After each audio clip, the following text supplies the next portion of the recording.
Today I'm going to work in glue books. I have some thoughts that I want to share with you while I'm working in this. This is a glue book that I started in a video chat, a couple months ago, and I have worked on it off and on. The last work I did in it was during my live session. I needed something to fill in some of the time at the end where we weren't quite ready to quit, so I pulled out this glue book. I feel like it's finished for the most part. I have a lot of fun doing it, but what I don't like about it is the inside page and the back side inside cover, because when I did this, I did it loose leaf and I did it as a complete page, and I like seeing it as a complete page, but when I put in the folios, it splits it in half, which is okay. But I have some of this waxed paper, painty wax paper that I put inside of my books when I'm doing my reverse collage, and this is just the edge of it. And what I'm going to do is kind of collage some of this down inside, such as this.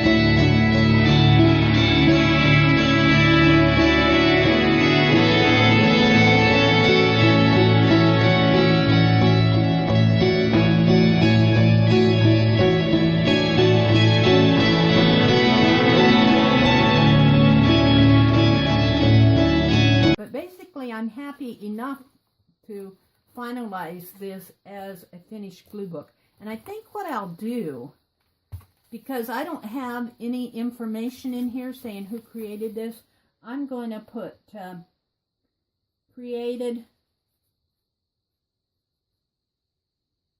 in 2017 by Meri at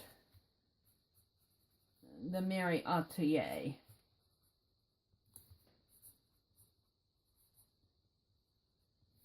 And that just kind of puts a signature and a date. I should put Meridel Abrams, just for the fun of it. I don't generally sign my glue books, but I just got inspired to do it there. I have this tag that I'm putting in there. I have a small tag too, but what I want to do now is bind this. And I'm going to do a very simple binding. I think I'm going to do what? Let me pull this tag out while I'm doing this.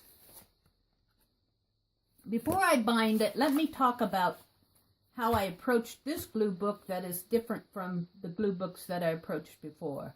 This glue book, I folded my pages, I created the glue book, but I did not bind it. Then I started working in it, and I did work across different pages. When I felt like something fit here, I put it here. If I felt like something fit here, I put it there.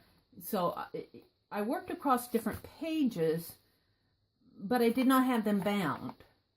So if I wanted to pull this page out and work on it without these others getting in the way, I found that very convenient, especially when I'm doing things like putting washi tape in here or gluing a page down where I need to cut along the borders. It's just much easier to get access to that. And that doesn't sound like a big deal, but if you do a lot of this, you will understand. So I do think that I have another glue book here, and I do think that this one is not bound yet. This was a paper sack that I painted with bronze metallic. This was just a craft grocery bag, and I cut it to size, and I painted it with a bronze metallic paint.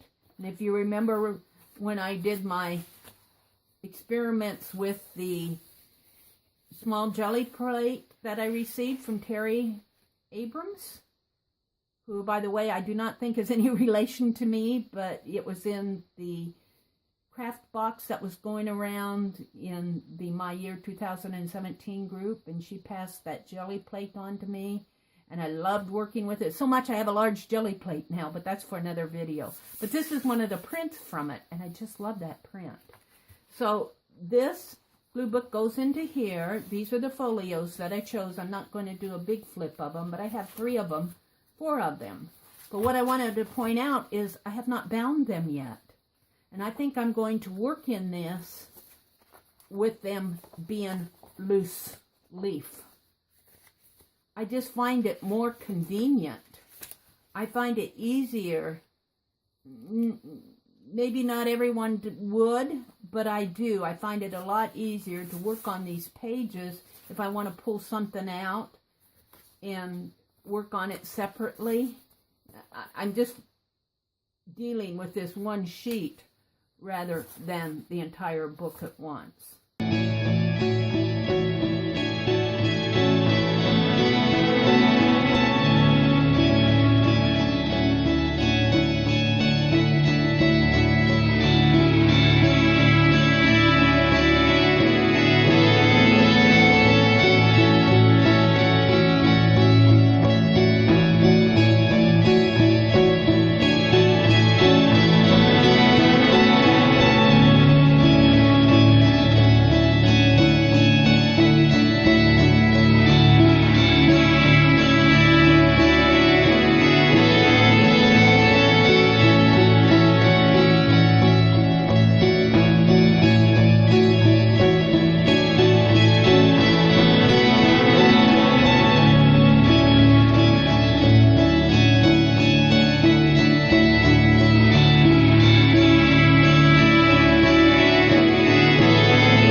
Okay, I have my glue book all bound.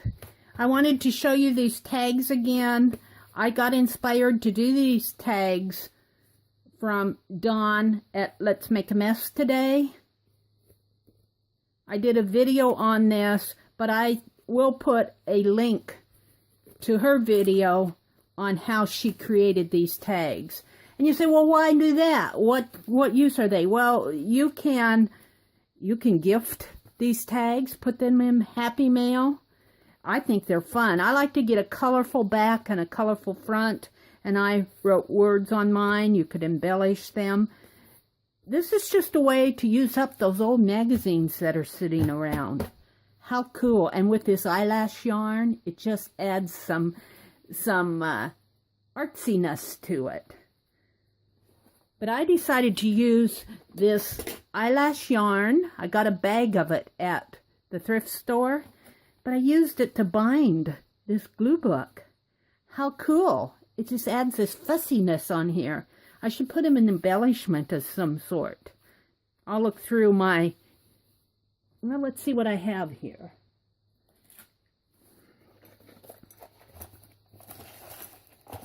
This is my little whatnot box that I keep for things that I'm not ready to throw away yet. Look, there's a key and a wrench.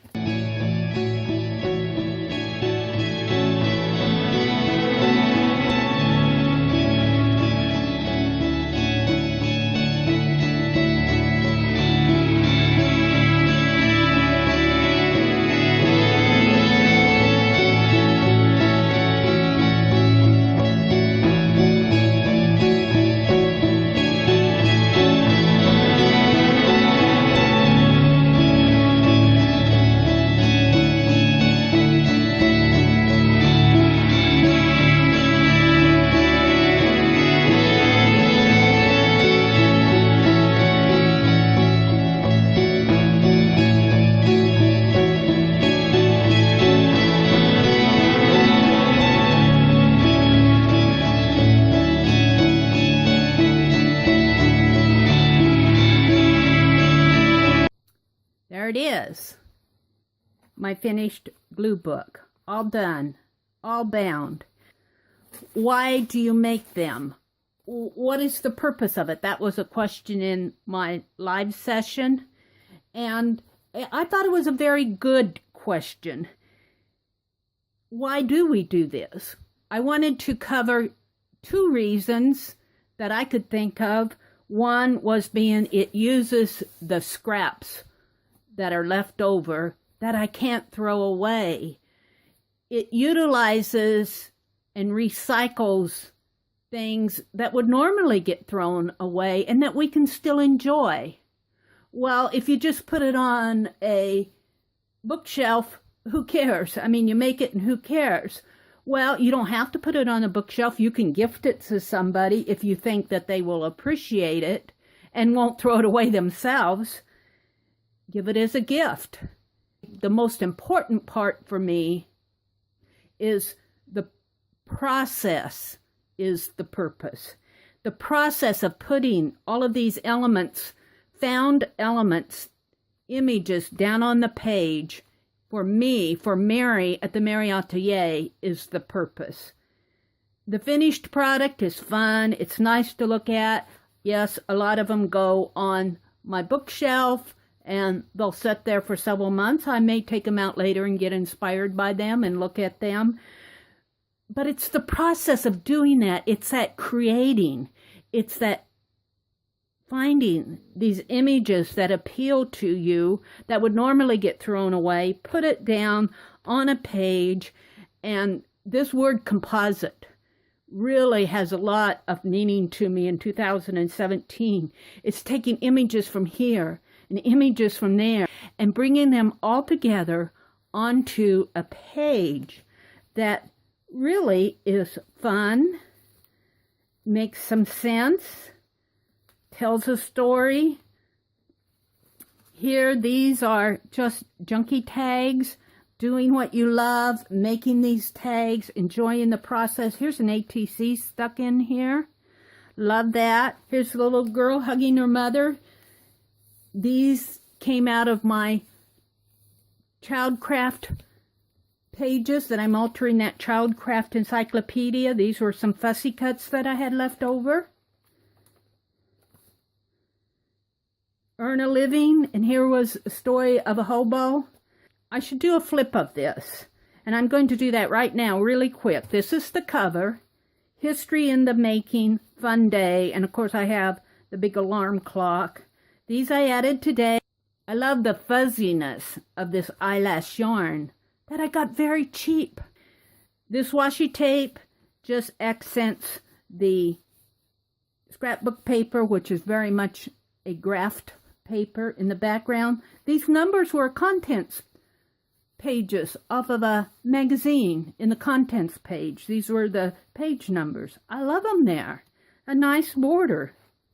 Open it up. This is the back of that key. And I just put some more extra eyelash yarn there just to add to the fun of the page. This is that lobster page. I really like him a lot better because this scrap paint paper tied it all together and coordinates with the color of the lobster and the color of this little can of crab meat here too.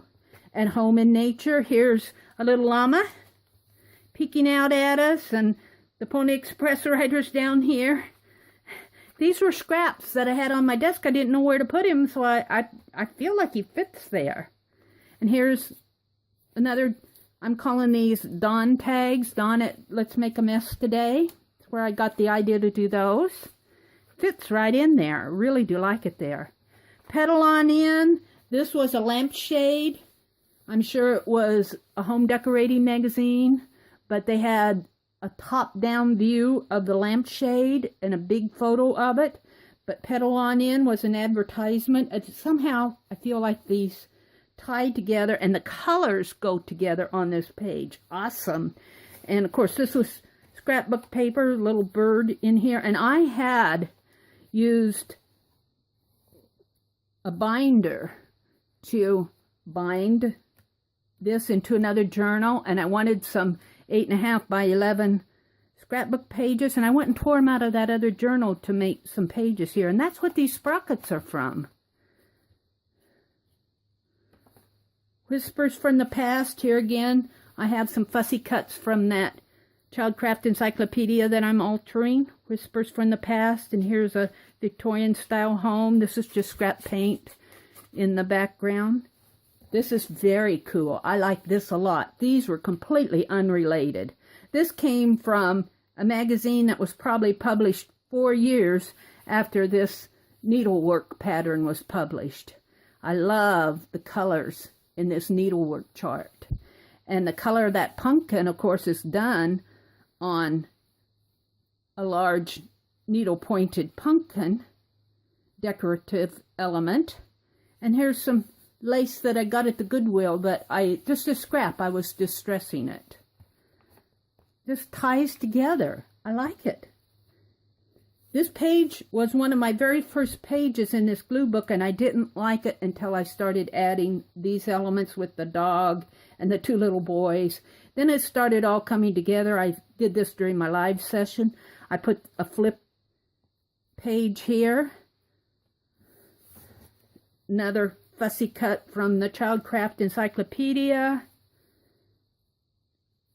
Some stamps in the background here, some portrait images. Never Say Never. Here's a big old watch, down to earth. And then this is colors off of that needlework chart. Never say never. I'll get it finished someday. This is just from a home decorating magazine. Here again, I have the contents page numbers here. Some decorative home decor houses. Kind of talked about this page. Lone Ranger and Tonto, Do What You Love. Another little pocket page where I'm tucking another one of those little fun tags in there. Needlework chart in the background and an ATC stuck in there. I Am Her Voice. Completely unrelated. When I put this guy down, I did not know I was going to put this gal down, but it's like he's saying that he is her voice. That's how I love to bring these elements together to tell a story. And then here's the back of the lobster. And then here's the back cover, seashore, and I just happened on this Childcraft encyclopedia image again with the children playing at the beach. Just completely tied them together. I had a lot of fun doing this glue book. One of the purposes in doing this glue book was I wanted to do a chat video like what I'm doing now, where I just sat down and was gluing images in while I was talking to you. That's how this glue book started. It did not necessarily finish that way. I did chat while I was working on it in my live session last Friday, and now I'm chatting in this video, binding it and finishing it up. I think this glue book has served a purpose, and it'll probably serve more purposes in the future. Somebody may see this and get inspired. I hope you do. Thank you for watching, and I will see you on the next page.